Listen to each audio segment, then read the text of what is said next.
Now, after having spent years in the manifestation realm, in the realm of Neville Goddard's teachings, the law of assumption, after having collected dozens and dozens of conscious manifestations under my own belt, after having worked with literally hundreds of people and therefore seeing where people go sideways and what people do the right way, like what those who get manifestation of the manifestation, what those people have in common compared to those who kind of sometimes go sideways.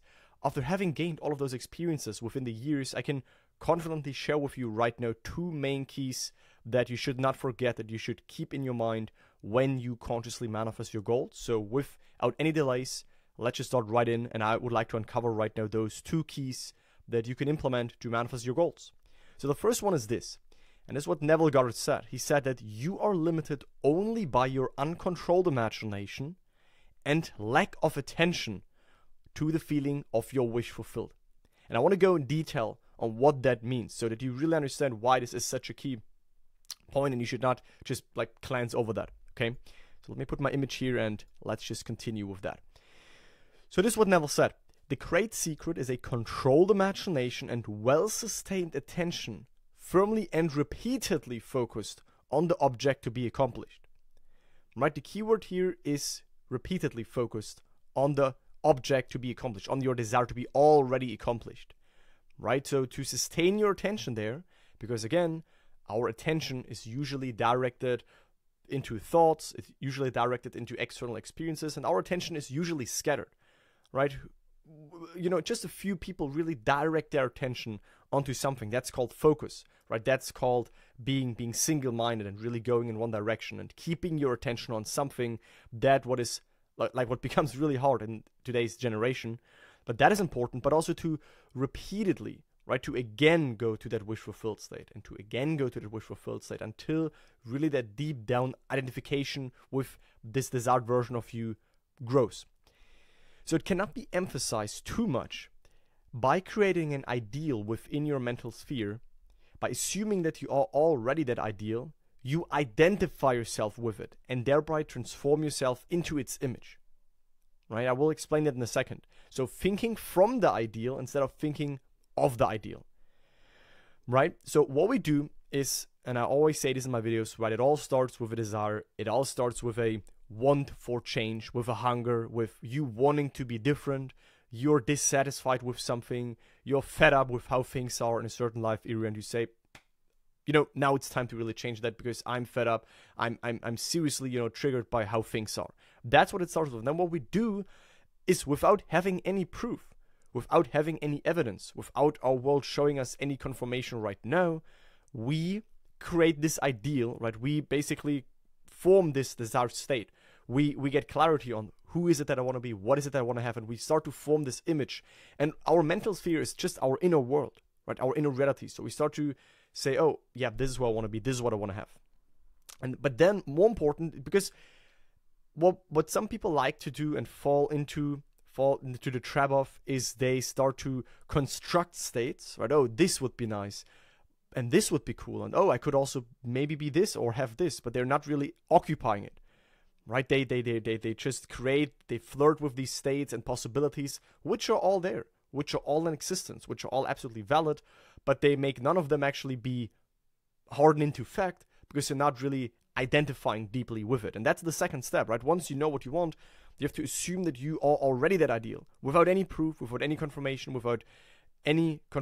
for that in your sense world, right? And what you do, and that's what I always say, is that by you imagining yourself, you know, something that implies you are that desired version of yourself, something that implies you have achieved that desire, something that implies that the circumstances are now the way you want them to be, you start to identify yourself with that version of you that literally already experiences the things that right now you just desire for, but for this, let's just say, parallel version of you that is already natural, that is already stable. So you have to fuse with that, you have to align with that. You're not creating that and trying to make that happen. No, it is so. Creation is finished. Your job is to align with it, right? To deliberately and consciously put your attention and your focus and your inner direction into the state where you are already who you want to be, right? And that is thinking from. You then see the world from that perspective, through the lens. You have to see the world through the lens of the version of yourself that you want to be, or through the version of yourself that already has the things that you want to manifest right now. Let me go back here. So every state is already there as mere possibilities, like I just said, right? These are all quotes from Neville, by the way. These are not my own quotes. But Neville said, right, every state is already there as mere possibilities, as long as we think of them, right? But they become overpoweringly real when we think from them, when we see the world from these states. So how can we do that? Of course, not in our sense world, because here, the desire is not there. We are not the desired version of ourselves. But imaginatively, right, above senses, seeing only our preference, being it although there is no proof yet, internally, we could still see the world from how would we see it? How would we see the world from this desired self? What would the mood be like? What would the feeling be like? Right? How would we see things? How would we be seen by others? What would imply that we are that? So all of these things help you to wake up to a greater world inside of you, and to not only be so limited on what is and what is and what is, but to soften your focus and to basically see, oh wow, I can within already place myself somewhere. Right now I can imagine myself, getting a congratulation from a friend, and therefore start to think from that state of what it would be like if I would have achieved the goal, while my friend would congratulate me, and I would listen to him, and therefore identify more and more and more with that reality, with that state where I actually have achieved it, right? Form a mental image, a picture of the state desired, of the person you want to be. And then concentrate your attention upon the feeling that you already are that person. First, visualize the picture in your consciousness. Right? Visualize that state. And the interesting thing is that when you desire something and you start to fuse with that state, something that probably most of you have also experienced is that automatically images come to your awareness. Automatically images come to your consciousness that are in resonance with that desired outcome. So let's just say you want that partner, you want that relationship, and you start to think from that and place yourself there and let your friends see you already with your partner, then images come up, right? How you get a congratulation, how people look at you now that you're in this relationship. So that is good. That means that you start to move in that state, right? But again, concentrate your attention upon the feeling that you are already that person, right? Be it now. How would it feel if that's the only version of you possible? If your desired version of yourself is the only version possible, how would that feel? The old self is no longer that's no longer a possibility. It's only the desired version of yourself that's now possible. How would that feel, right? That can be a very empowering thought experiment. And then feel yourself to be in this state as though it actually formed your surrounding world. It's very powerful, right? Walk as though you are. Neville walked down the streets of New York, walking as though he actually walked down the streets of Barbados. I really want you to understand this, right? So you could walk down the streets of your city, but internally you could walk as though you're actually walking in, your dream vacation island or wherever you want to be, right? Just an experiment, but just to bring the point across that there are two beings here in a sense, the outer you and the inner you. Externally, you're always stuck in the sense world, right? That's what the outer limited version of us experiences. But internally, the inner self can already be placed somewhere new, can already be placed in the wish fulfilled. And the outer us lives under compulsion. So it eventually will be moved automatically. It will also end up where we placed ourselves within. By you imagining that which was a mere mental image is changed into a seemingly solid reality, right? Because imagining creates reality. Imagining is always like outpicturing that which where you first dwelt within. You assuming the feeling of your wish fulfilled and continuing therein.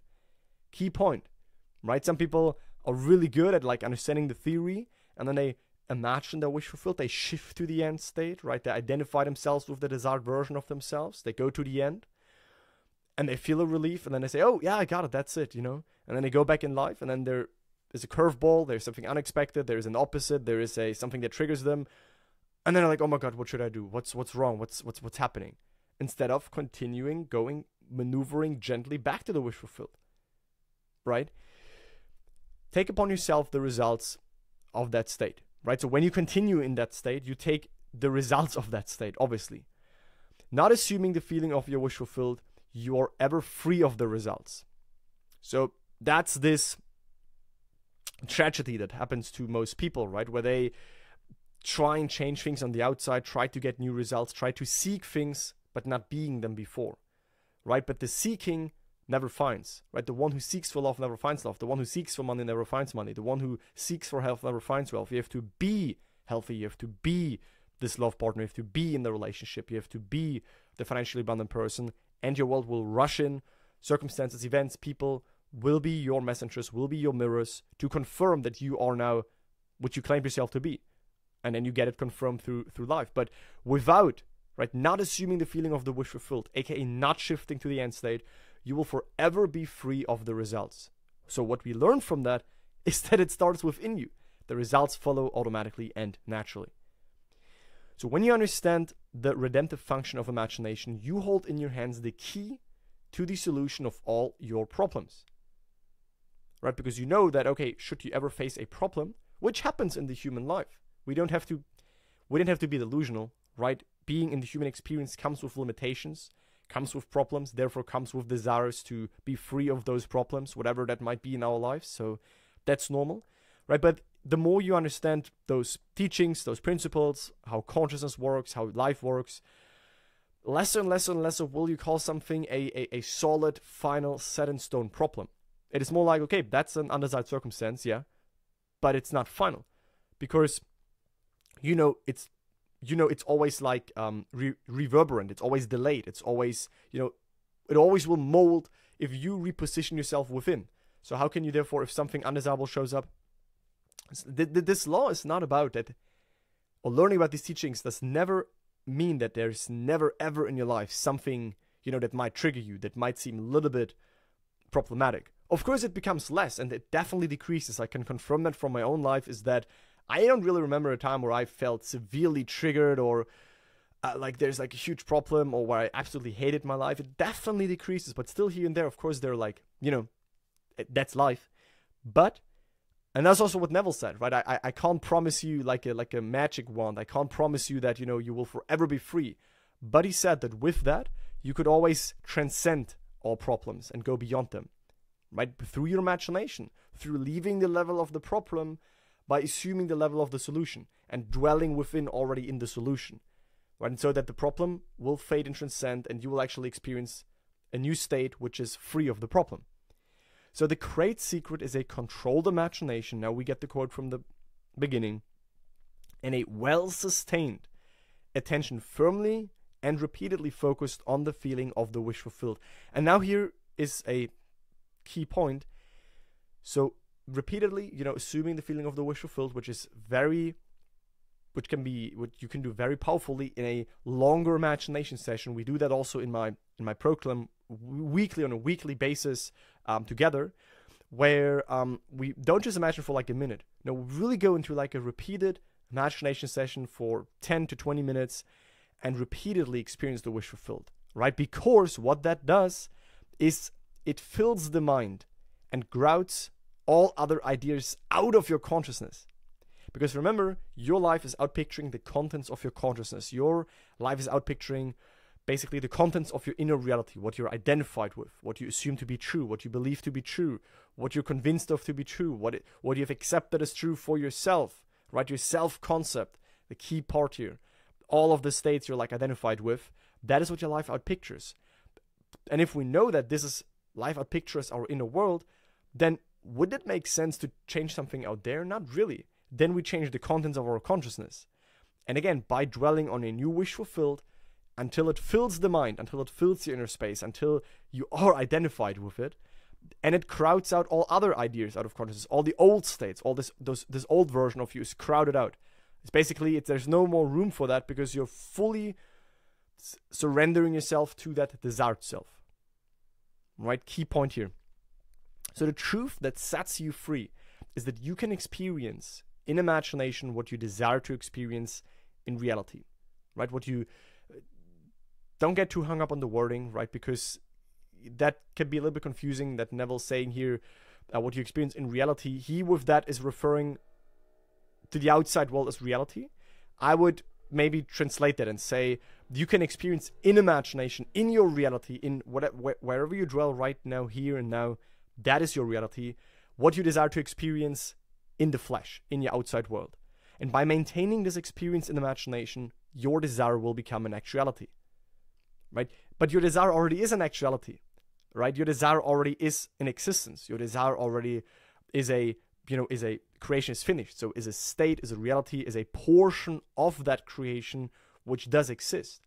And by you experiencing that in imagination, right? Experiencing something that implies that. You want the ladder?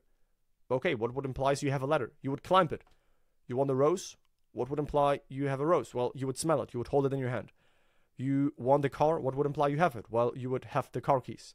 You want an apartment? Well, what implies you have it? Well, you and your friends would celebrate or have dinner in that apartment, right? You want that relationship? Well, your best friend or family member would congratulate you on you both making the best couple ever, right? Keep it simple, but you have to see, right? Neville is very oftentimes using the word experiencing it in your imagination. When you want to manifest the ladder, what is the feeling of the wish fulfilled you want to search here? Which emotion do you want to search here? Which feeling is it that you try to evoke? No, you experience climbing ladder. You can visualize it, seeing your hands, feeling your feet going up and going down, right? Whatever, it maybe needs a little bit practice at first, but it's absolutely doable. And then every emotion comes automatically. It's a byproduct.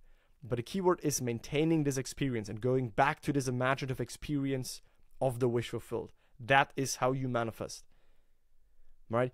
You're limited only by your uncontrolled imagination and lack of attention to the feeling of your wish fulfilled. There we have it once more, okay? So that is the first key. I will at the end summarize it once more, but that was the first key. Remember, I wanted to share 2 keys with you. So let's go right now into the second key, and this is a quote basically that, I also learned myself, and so I put just my name here. It's not directly from Neville, but it's of course, from also his teachings. But here it goes. So that which now you claim yourself to be is that which tomorrow, just a fictive tomorrow, right? It's not an actual tomorrow. It can be in tomorrow, it can be after an hour, it can be after a week, it can be after a month, right? But in what we call the future, that which now you claim yourself to be is that which tomorrow you will encounter in your life. That which today you experience in your world is what yesterday you identified with. All right? Let me dive into that. So, here is the second part of the key that you need to understand, okay? Whatsoever you desire, believe you have received, and then you will.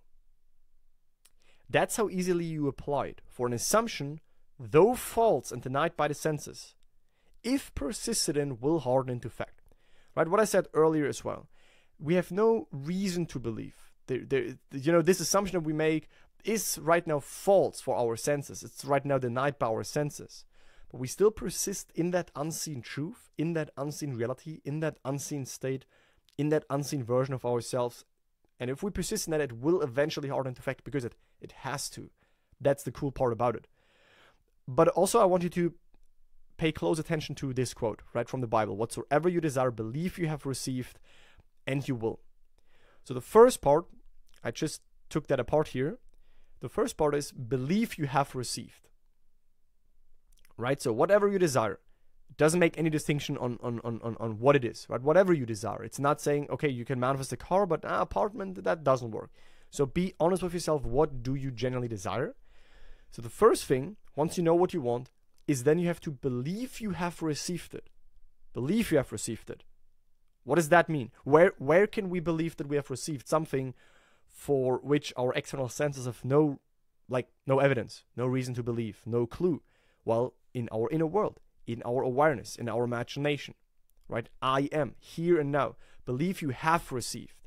I am it now, right? It's not I hope to receive it, or I'm going to receive it. I think I get it. That's all still keeping separation from the desired state. No, I am it here and now. And of course, that's what some people try to do with affirmations, right? I am abundant. I'm abundant. Which, again, can work if it's really like an intense, conscious shift that is happening through that affirmation. But it can also just cause the opposite, to be very honest. I notice a lot of people struggling with that because then their mind is looking for even more confirmation and there is no proof. Right? You tell your mind, I'm abundant. You look in your bank account, you see red numbers, so you feel triggered again. Instead of that, I am it here now. Where can we believe it? In our imagination, right? In our inner world. Through our imagination, we can start to believe. We can start to be convinced. We can start to create naturalness. We can start to create this conviction, right? This it's the best word actually, this deep identification that we are it here now by re-experiencing it. So we want that relationship. Our friend could congratulate us. We hear that friend congratulate us. We hear him. And over time, in the first imagination session, it starts to become more natural. We listen to his voice, and it will start after 10 minutes to really feel like he's actually saying it to us, right? And from that internal experience we made, it's like we added, like, let's just say, one foundation stone to the conviction. And then we feel relief, we feel natural about that, and we go about our lives. Maybe we lose that feeling again. Maybe we feel triggered again. Maybe we feel the desire is coming up again. Well, what do we do? Instead of asking, oh, why is this happening? Why is this now like this? What should I do now? Oh my God, nothing happened. We go back. We experience in the here now again the wish fulfilled through that scene, which is our anchor in that state. Right? The scene of our friend congratulating us. Just in this example, it's a friend congratulating you. That's the anchor in the desired state. That is you claiming I am it now. Here now, I'm in the wish fulfilled. That's the first part. Because that's the equation. First, we have to be it. I am it here now. Believe you already have it. You are it here now. And then the second part is, and then you will. Right? You will. Which is, what's the timing here? You will. Then it will happen later, so to speak. Right? Then you will get the confirmation. But you first have to be it here now, and then you will. So what we learn from that is, what I always say, is that the manifestation is the consequence of the wish fulfilled. The wish fulfilled, the first part first happens. So you first have to fulfill your wish inside of you, but experience that it already is done. And then on the outside it will happen. Imagining creates reality. Imagining, experiencing the wish fulfilled creates the external experience of that, creates the mirror image of that. So learning, if you believe you already have achieved your desire, the mirror of life will confirm it. And how can you believe that you have received it? An imagination. Your imagination allows you to make whatever experience you want. You can listen to the friend, you can be on the beach, you can see this, you can visualize this. This is all imagination. Visualization is not the same as imagination. Imagination encompasses all senses. In your imagination, you can see something. In your imagination, you can hear something. In your imagination, you could touch something and use other senses. Right? That's the inner you. That's the reality wherever you are right now, internally, within consciousness. That is the inner you, the inner man. So place the inner man in the wish fulfilled here now. That's it. It's done. It happened. That was the thing. That was your wish fulfilled. And if you fall back into doubt, if the outer us, limited version of us, falls back into doubt, we again go in the inner experience of the wish fulfilled. Till the conviction is so strong that there's like an unwavering faith, conviction, trust, knowingness that is created through that. And then that's it. There's nothing left for you to do. Everything else that happens will happen automatically. You will be moved. The outer you moves under compulsion, like I said earlier in this video. Okay?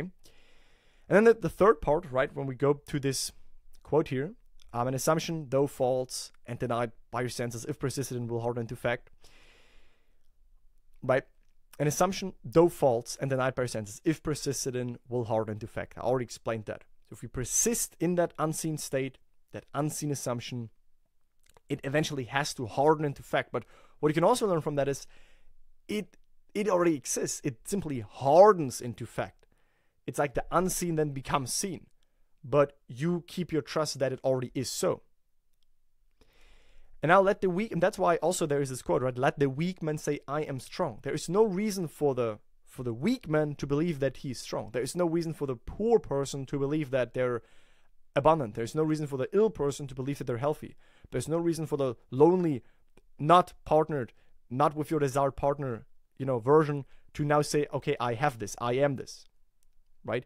So that's why you also don't have to convince your rational mind. Don't try to convince the mind, right? The mind right now has, if let's just say you are not in the financial position you want to be at, and you say, I'm financially abundant, the rational mind will not believe it. You don't have to convince it. But you could still assume that unseen reality by experiencing it. And it will also start to become more accepted by your rational mind.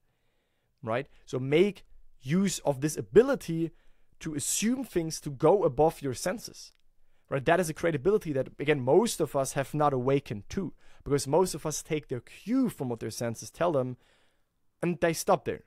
Which means life is a very slow, a very unempowering feedback loop of looking at what life shows us, forming our state out of that, polluting our inner world, so to speak. And because our inner world is reflected, it then just keeps going on.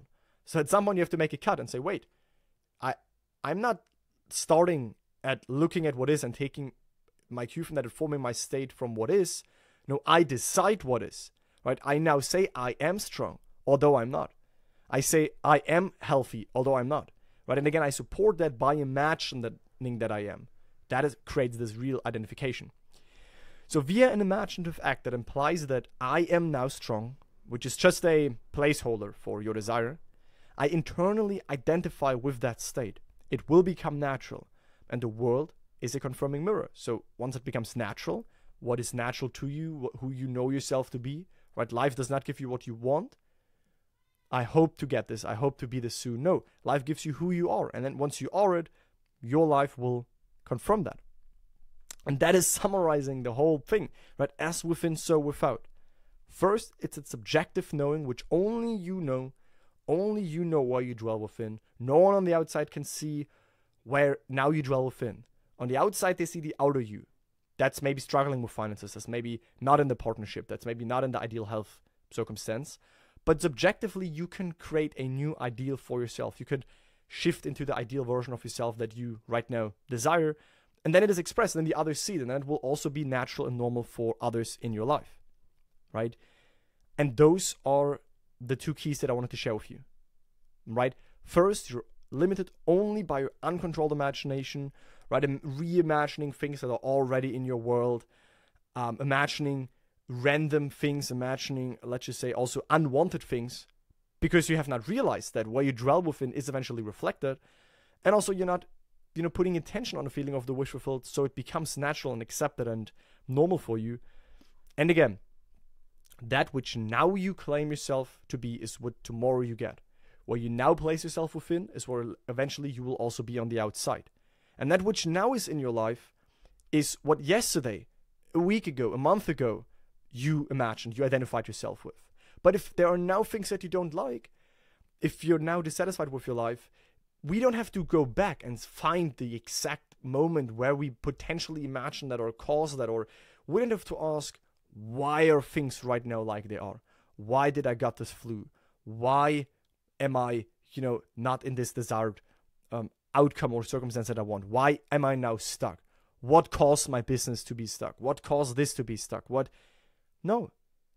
If we understand the first part, that's more important, right? We don't have to go back and find the cause for it.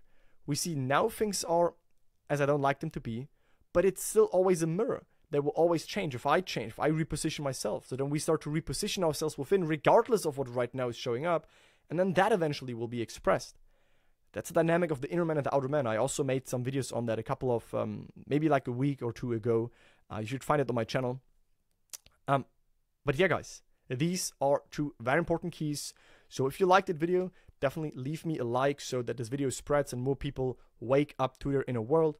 Wake up to their imagination, wake up to their power, so we can just, spread this as a community. Also, leave me your comments, your feedback if you like that. And if you need any support, any further guidance, you can check out my free masterclass. It's like a manifestation breakdown, what is important. It's the first link in the description. And if at some point you say, hey, this stuff kind of makes sense, you want to be in my community, you want to hang out with me, you want to get coaching, my program, my private community, all of that, you can join my program. That's the second link in the description. And thank you for watching, guys. I speak to you in the next one. Bye, guys.